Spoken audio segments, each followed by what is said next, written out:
This is the Business Stuff Podcast. This is where I will share the lessons I've learned from advising thousands of businesses over almost 30 years.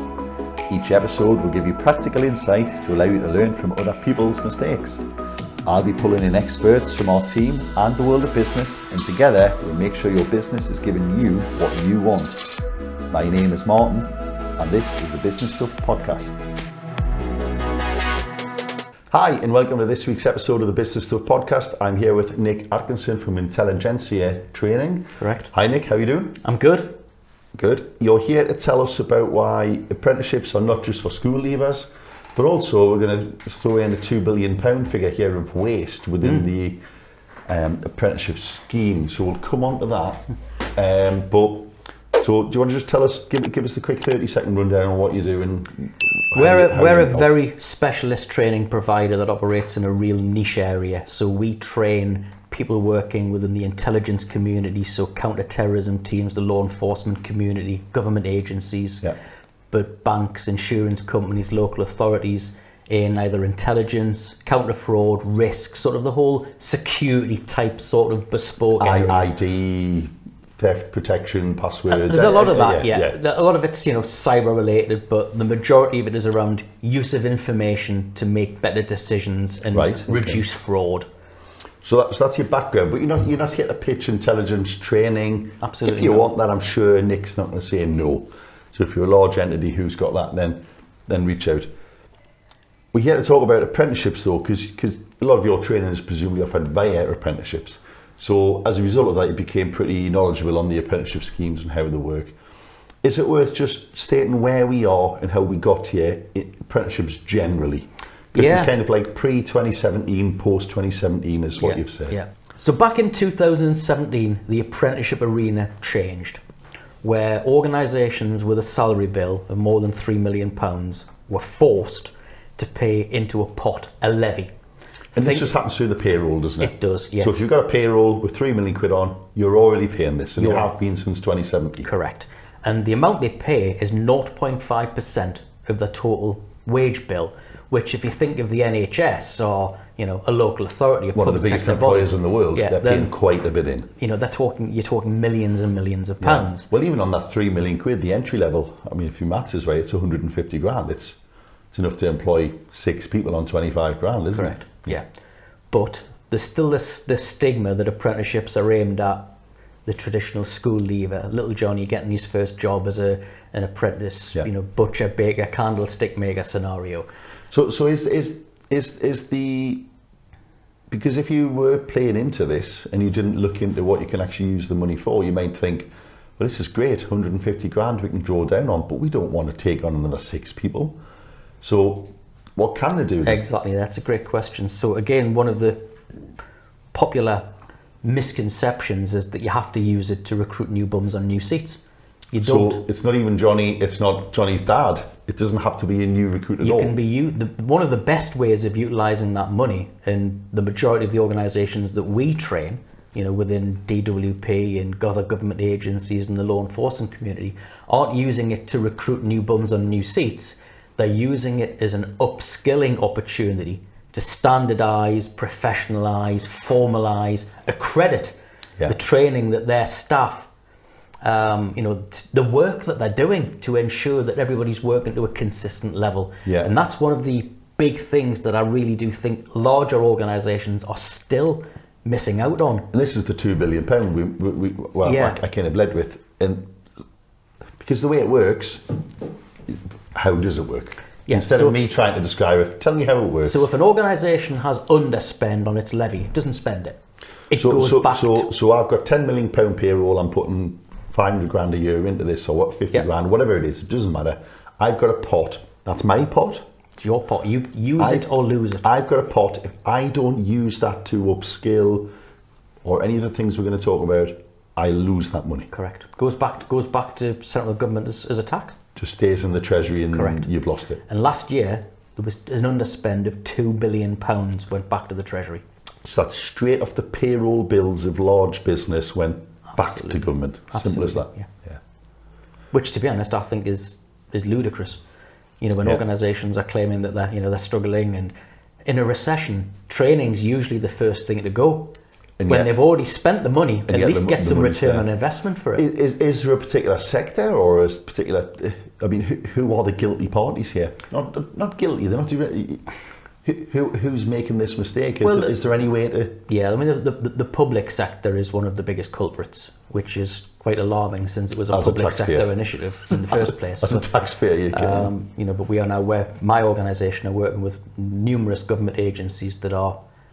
I think they woke up and smelt the coffee, Martin, to be honest, and they're using it as a way to spend this money.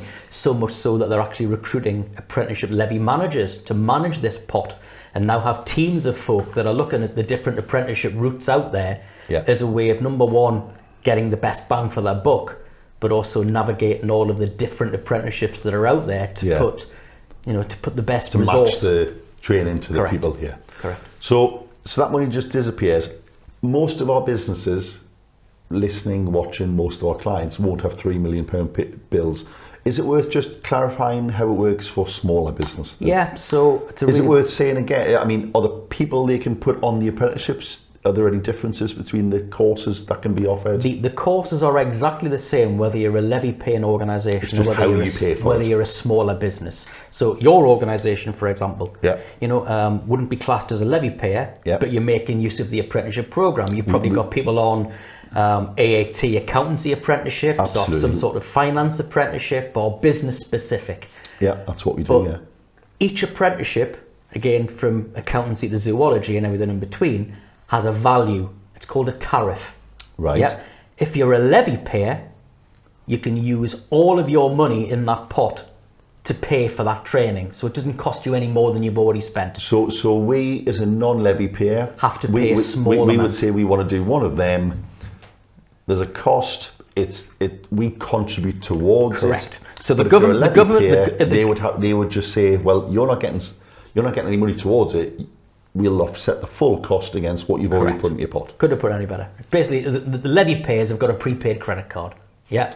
Non-levy payers have to pay a small contribution towards the training, which is 5%. So the government meets the 95%, in which, you know, some courses are 10, 11, 15, 20,000 pounds. But for a very small contribution, you know, 2, 3, 4, 500 pounds, you can get the same level of training that equates to somebody going to university and getting a formal degree if they're doing a management apprenticeship or a higher level apprenticeship. Yeah. Because there's so much to unpack here, but so it seems to me then that if you're a non-levy payer, if you're one of most businesses are fairly small. Yeah. They're the backbone of the private sector. Yeah. I mean, this is private and public, but small private business is the backbone of the economy. Do you have any numbers, or do you have any, even if it's just a good feeling, on how many of those are even using apprenticeships in any way? Nowhere near enough, put it that way. Especially if it's so heavily discounted.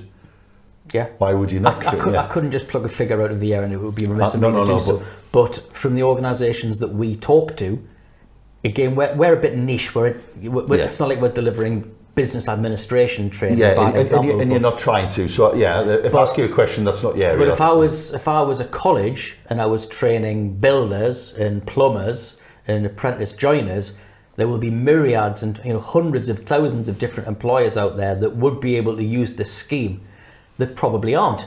We've got an aging workforce. You think of the whole HGV scenario. You can actually learn to drive a heavy goods vehicle as an apprentice. Right. Which many organisations do. I presume you have to be sponsored by an employer to be an apprentice. I couldn't just go, can I self-train and get a discount? No. I've got to be sponsored. So an apprenticeship is a formal, regulated government programme championed and basically administered by the Education and Skills Funding Agency, and Ofsted are involved in there, making sure that training providers are doing the right thing, exactly, managing quality. But there are ways of ensuring that staff are trained to a minimum level as well, and that's one of the best uses of apprenticeships, to formalise and standardise and accredit the way that organisations operate. Now, if we are seeing ageing workforces, there's a lot of skills are dying out there, the engineering type skills as well. So engineering is really big in apprenticeship world, because one of the old stigmas of apprenticeships that, I'm a time-served engineer. Yeah, that phrase time-served came from being an apprentice. Yes. Yeah, when you are no longer an apprentice. There are certain sectors that really do embrace apprenticeships, but there are many that have really turned a blind eye to it, that I think slowly but surely are actually coming along, and I use the phrase, waking up and smelling the coffee again. Yeah.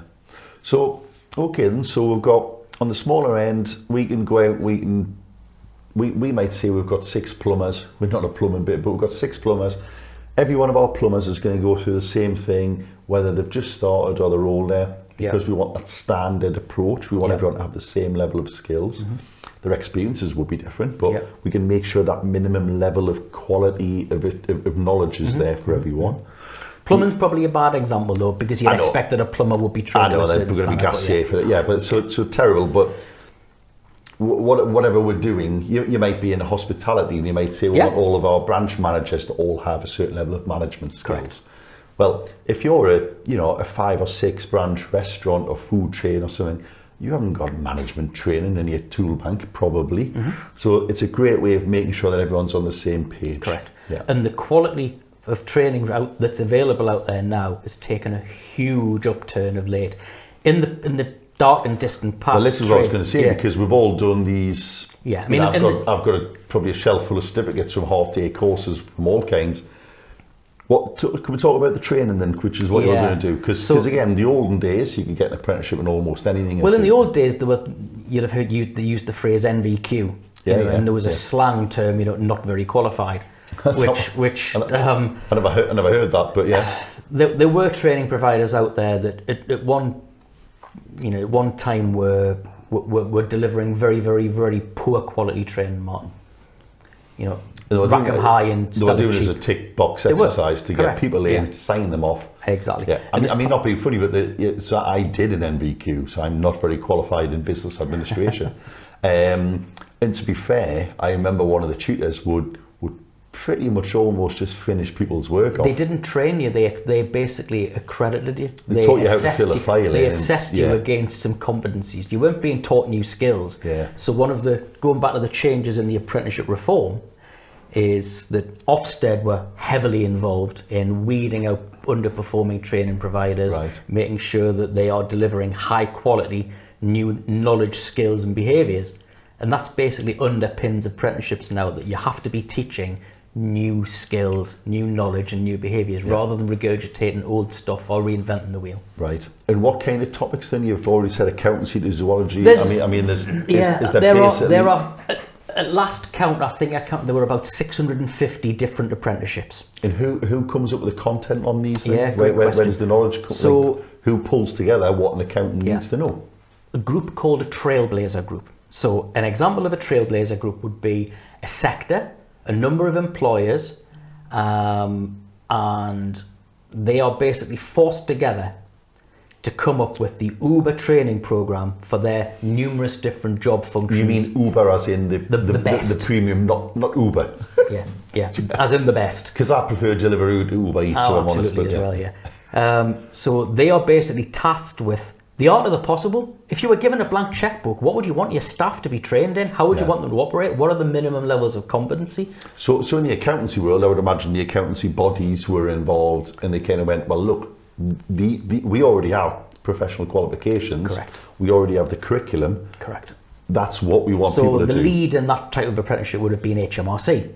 They would have been the lead in the Trailblazer group, and they will have pulled in the relevant professionals from the body. Correct. Yeah, right. Okay. Yeah. So, for example, in the apprenticeship, one of the apprenticeships that we offer in counter fraud investigation was led by HMRC and DWP, but they brought in banks, insurance companies, local authority, everybody that's struggling to manage the massively growing, fraudulent activity that's going out there. And out of it fell a specialised training program that we deliver. But whether it was in long line deep sea fishing or whether it was in car maintenance, the difference is rather than one size fits all, the training now is specific to job functions. So because you mentioned the business administration, which is literally what I did many years ago. It's actually been removed now because it was so ambiguous. It's like, well, you could use that in almost any business because it was just business and admin.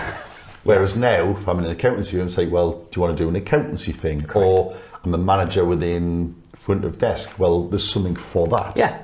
It's tailored to the thing you want to do. Exactly that, Martin, yeah. And out of those trailblazer groups fell, national trailblazer groups across hundreds of different industry sectors, logistics, business, construction, engineering, hospitality, you name it, there's a trailblazer group for those different specialisms. And they meet on a regular basis to review. Make sure that it's up to date. Exactly that. Yeah. So it's gone from being something that was quite ambiguous and wishy-washy we'll call it the bad old days, the dark ages of So you could argue apprenticeships. now this idea of time served could almost come back into vogue then, couldn't it? If you're someone who's gone through I don't know if modern apprenticeship is the way to say it, but a current apprenticeship, you'd almost know they've had... It's actually the badge of honour for some organisations now. Yeah. If you look at many job application forms, certainly within the public sector, they're looking for, have you got this programme? Because it's called a standard for a reason. Yeah. They're called apprenticeship standards because they are the standard that somebody should be working at. Whether they were brand new and trained to the standard or they're being upskilled to a standard. Yeah. Some of the agencies we work with, it's mandatory. And in as much as if you haven't got it, you're going to do it as part of your job. If they're recruiting and you've got it, you're at a better chance of getting the job. 100%. If you haven't got it, we're putting you through either way. Because it is a way of, I'm going to say outsourcing, but standardising the way that training within that area of specialism operates. What are you saying? So we've talked about the smaller end, the non-levy, and the missed opportunities. Mm-hmm. We've talked about the levied and the fact that a lot of these organisations were paying in but not using it. Let's just assume. No, let's not assume anything. Why were they not using it then, Nick? Was it? Because I would imagine a lot of people would just put this on as like a payroll expense on the P&L, not realise they're paying for training. Yeah. Exactly. What excuses did it was? You must have sat with people and went, you realise you've got like a couple $100,000 there you haven't used. What? It's quite scary. From my side and the team that I manage, we've got people that are, they're tasked with selling apprenticeships, offering them, but they've been paying into a levy and not using it. Exactly. And I was going to say colleges and universities are presumably paying in, and right. Yeah. And we're talking some very large. Up until 18 months ago, we were dealing with a number of local authorities that didn't realise that they could use the levy to upskill, and they were presuming if we're talking about an apprenticeship, they've got to recruit a new bum on a new seat, buy the seat, and pay for the person's salary. And it's no. That's crazy. That I mean, one of the it doesn't matter, right? Because to me, this sounds like a fantastic thing to ensure an upskilled workforce that somehow just hasn't hit the mark. People didn't know. Let's just assume people are going to get better at it. What have you seen as like a good use of this then? Have you got any great examples of you're paying in? Yeah, we've got some great examples within the numerous agencies that we work with. We've got local authorities, we've got banks, we've got insurance companies who, when we get involved, we do a skills matrix. So we look at their current training and development requirements, and if you can offset that against money that they've got sitting in a pot, we mightn't be able to deliver all of the training that they need, but there are other organisations out there, and it's lit a match under them, and they've gone, why aren't we using this money? And it's a light bulb moment for them. Because there must be people out there who've been paying in for the last 5 years who are paying for training that they've already put the money aside for. Absolutely. As I said earlier, in these financial difficulty periods that we're dealing with now, the first thing that goes training. Training budgets, certainly within the public sector, recruits, training budgets don't exist. Yeah, training. Other than the mandatory stuff that they have to do to ensure they can operate. Yeah. The regulatory sign off still has to happen. But if somebody came to an HR manager or a team leader or a manager and said, I want to go on a course, it's on intelligence or it's in counter fraud, they'd go, well, how much is it going to cost? And there's no money in the pot. This is a way of ensuring they're getting return on investment and coming back to the desk with new knowledge, skills and behaviour that actually add value the minute they walk back into the room. Because that's the difference between an apprenticeship and training of old, where training, they have to you spend a couple of hours, they don't test whether you've sunk it. You could, I've listened to you for 2 hours and you get a certificate. Right. Yeah, exactly. You might not have picked up a thing. One of the other things to mention as well, Martin, about apprenticeships in the new world is the way that they are accredited and signed off. in the days when you did your NVQ, it was the training provider's own staff, a quality manager probably, that ticked it and went, yeah, that's fine, issue the certificate. Now... well, this is what I was alluding to. They would almost fill they would go, you've nearly done. Tell you what I'll do, I'll just finish your file up for you. It was absolutely open to abuse. You had to finish or they didn't get paid. Correct. So everyone finished. Exactly. Even if they didn't. Yeah, exactly. It was open to abuse, and believe me, it was abused. Now there are independent third-party awarding bodies called endpoint assessment organisations who do the testing stage at the end. They sign off the file. So let's say you're being trained in being a mechanic, yeah, or a panel beater, for example. Each day, each week, or each month, each day of the month when you go back for your training, yeah, you then have to go back to the workplace and put it into practice. Yeah. And you build a portfolio of evidence, and you've got to be able to demonstrate what you're doing. Yeah. Then at the end, you're tested against a number of competencies that the Trailblazer group, if we wind it back, they decided... We'll know this has worked if they can do that. 100%. Right. Exactly. So that's another light bulb moment for them. Right. So let's say we've got some clients who do some fairly high level work, very, very skilled workforce, highly paid, very skilled workforces. Yeah. They don't want panel beating, obviously. Let's say, I'm thinking of one client, they're in IT, probably a couple of hundred people work there, average wages 50, 60, they're way into this. Yep. They are very much in the levy paying category. What is the range of courses, or what is the different levels? Because they won't want their people who are already highly educated and very skilled to learn a skill that's not going to add anything. So you can do... What's the range? Apprenticeships go right up to a level 7, which is a master's degree equivalent. So it's an equivalent of master's, So you've got, my sister-in-law, for example, she works in for one of the Northeast local authorities. She would have had a degree in human resources, something like that, works in quite a senior role. She's recently done the CIPD Masters in Management, a level 7 management apprenticeship. Right.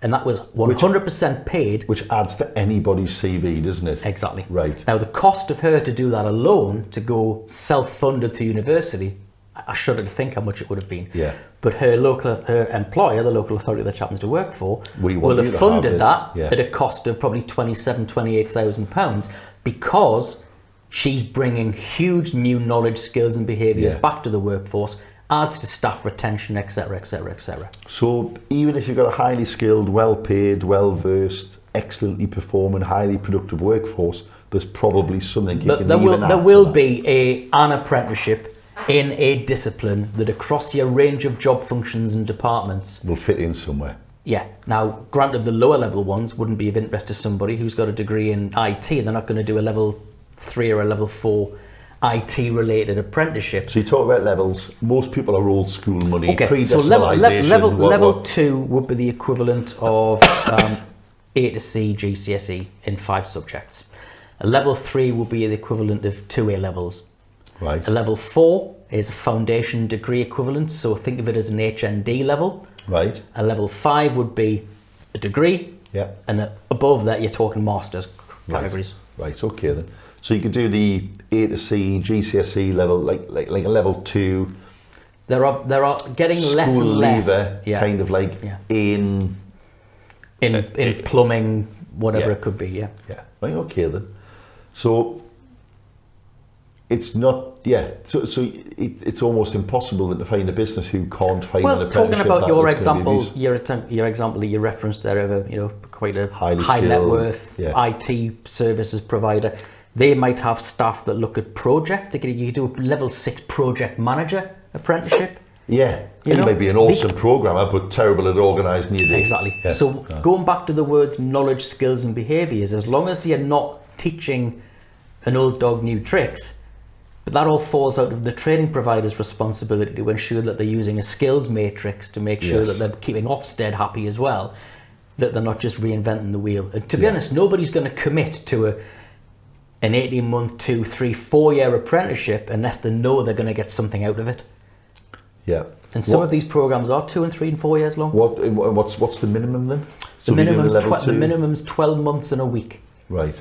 But the average is between 15 and 24 months. depending Right, on the okay. syllabus. And But the it can be much longer if you go for that level 7 type thing. So, I mean, I would imagine there's obvious benefits to the employer here, not just on the skills they're now getting on the ground in their workforce, but if you're working somewhere where you know you are invested in, 100%.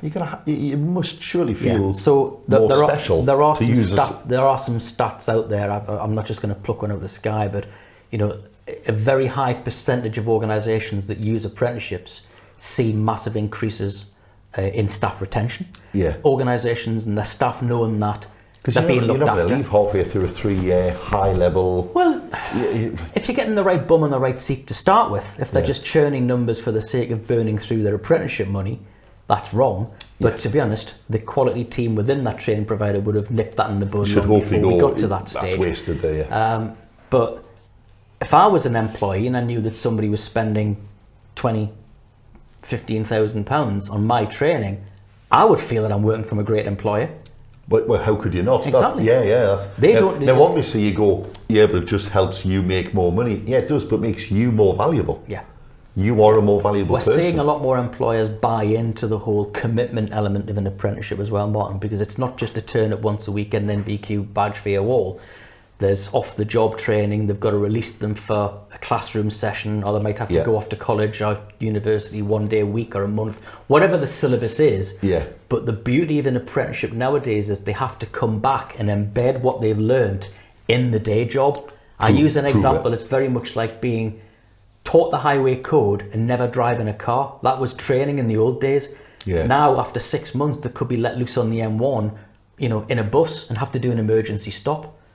As part of the testing, you mean? Well, as part of the ongoing development. You know, they're literally thrown in at the deep end because you can make those mistakes in a safe learning environment. Yeah. So they're practiced and taught and retrained to ensure that learning is taking place.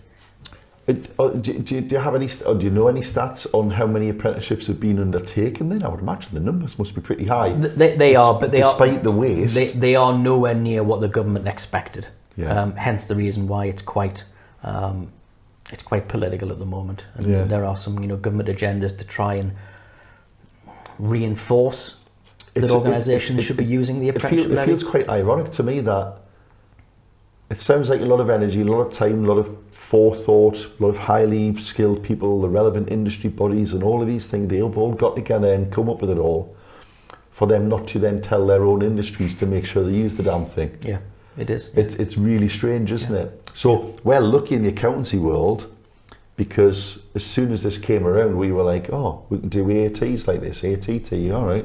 Why would we not? Yeah. It's a no-brainer. And all of there weren't that many trainers, so they kind of all went, oh, well, we're doing them as apprenticeships now. And that was a bit easier for us because there's probably only 2 or 3 large national trainers who can train these things. Yeah. I would imagine in a more fragmented or a more regionally controlled or a thing where there's a lot more players, there was probably a lot of squabbling initially to get in. Well, there would have been. Us. Yeah.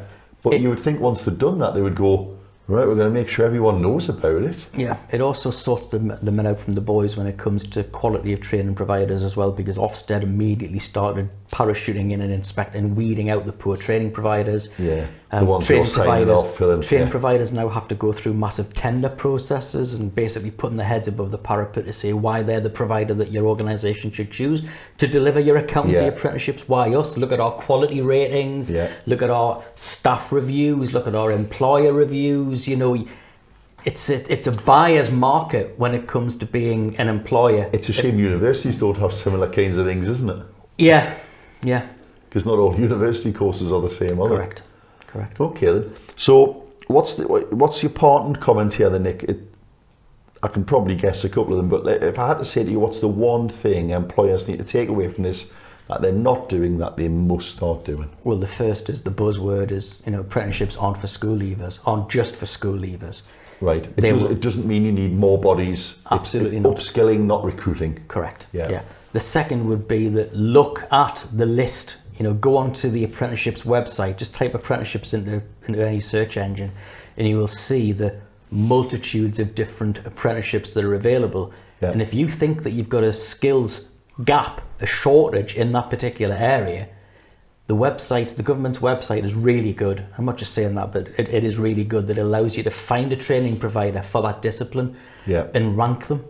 And then you've got to do a bit of due diligence. They'll have somebody who'll come out and talk to you, and they'll do a full skills review of your staff. And if is that skills matrix, that review, kind of like built into the system, or is that just what good providers It's what do? good providers would do. They because you mentioned this quite interestingly, you said we do a full skills matrix where we might end up saying you need this, but we don't do it.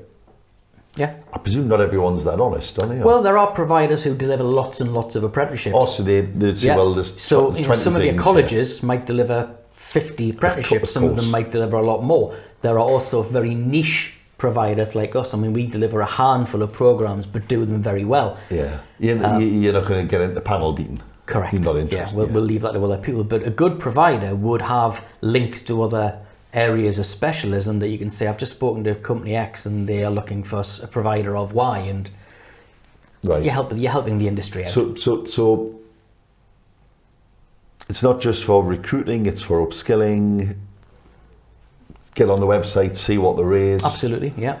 And if you're paying in, use more importantly, speak to, if you're an L&D manager, no, if you're a departmental manager, and you know you've got a training need within your department, go and speak to your finance team, because you may not know that your organisation is already paying into a levy. You could be a levy paying organisation. There are loads within North East England. And you're working as a manager of a department thinking, I wish I had some money for training. Exactly. Yeah, because we're assuming that, it's only the FD or the MD who'd be involved in this. There are L&D managers. Anyone can knock on a door and go, absolutely. Have we got any money in this thing? Or? There are, as I mentioned earlier, Martin, there are large organisations that have a levy team, a levy manager, and they are crying out. They would be falling over themselves if somebody knocked on the door and said, I found this training programme for 6 of my staff.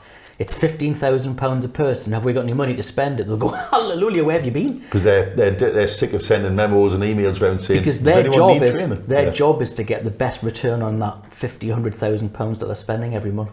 And actually, there's probably a good bit of good tip there, because at the smaller end, employers will only send someone or sign up for an apprenticeship if they can see an obvious return on that. There's probably a risk at the larger end that they're using it just because they have to. And I suppose there's a thing there about making sure, well, yeah, we could just train everyone to be a level 7 manager, but that's not going to be the best thing for the business. Correct. Or the organisation. A lot of those people wouldn't be able to take that step up to be a level 7 manager as well, and that's down to good background, work from the training provider, that you're not putting square pegs in round holes, because Ofsted will be breathing right down your neck. That's what I mean. Don't just think, we've paid in, we've got to use it quick. Everyone can learn how to. The apprenticeship people should be using the apprenticeship levy for the right reasons, not just to spend money that they've lost, but to ensure that they are tackling their own individual and departmental deficits within their skills gaps. Yeah. Okay, and there was £2 billion missed last year. Yeah. Which, can you even imagine how many people that would have upskilled? Correct. I mean, like a staggering number of people have not had upskilling during a time where the job market's volatile. It just, that would have been it. Yeah, and bear in mind, all apprenticeships include, functional skills, English, maths, IT if needed. Oh, is it worth briefly covering that? Yeah, it is, Because we could take someone on and say, right, we're going to, I'll use the plumber, but it's a terrible example. We want them to do this. Built into it is the need that they've got those basic. So if somebody didn't leave school with English and maths at the equivalent of A to C in old money, it's basically at the equivalent of level 2. For the majority of the programs, level 3 and above, you need to have English and maths at level 2, or some cases IT if it's a more techie apprenticeship. So embedded in the delivery of the apprenticeship, the course syllabus, training providers also have to deliver additional English and maths or ICT training as part of the program to ensure consistency. So interestingly, there might be people out there saying, I would love to put young Dave on this, but he can barely read and write. It doesn't matter. It's not going to teach him how to read and write, but it'll polish him up a bit to make him. I mean, it was a great way, if you think from a government strategy perspective, ensuring consistency in English and maths. Because there were people that left school 10, 15, 20, 30 years ago that the system might have failed them, to be honest. And I kind of fell into that category, There wasn't as much of an impetus on English and maths as there was now. I mean, Rishi Sunak's now going out publicly and saying that people should be doing maths till they're 18. Yeah. Personally, I agree with that, because why wouldn't maths? Useful maths, yeah. Yeah. Calculus, most people Yeah, wouldn't. we'll but leave Pythagoras' theorem from another day. Learning how to do basic budgeting, forecasting, financing, how a mortgage works. Yeah. I've struggled I'm still yet to learning find now. a good. Yeah, but also I can't think of a single good reason why you wouldn't want people to have running a household budget, running a departmental budget. No organisation we're working with has an issue with the additional functional skills, English and maths, because why would it be a bad thing that your staff are trained to a minimum level, a consistent approach on English and maths? Yeah, why would you not want that? Yeah. You know, so that's actually one of the big benefits to come out of apprenticeships as well. You know, the requirement for functional skills, we'll call it, because it encompasses English, maths and ICT if the programme demands it. Yeah, it's good. Good. All right. Well, Nick, that's been fantastic. Thank you very much. Thank you very much. I hope you all found that interesting. There's 2 billion quid there. Get on it. If you're not a levy payer, you're not missing 2 million quid, but you might be overpaying on your training if you're not using apprenticeships. Thank you very much, Nick. Thank you.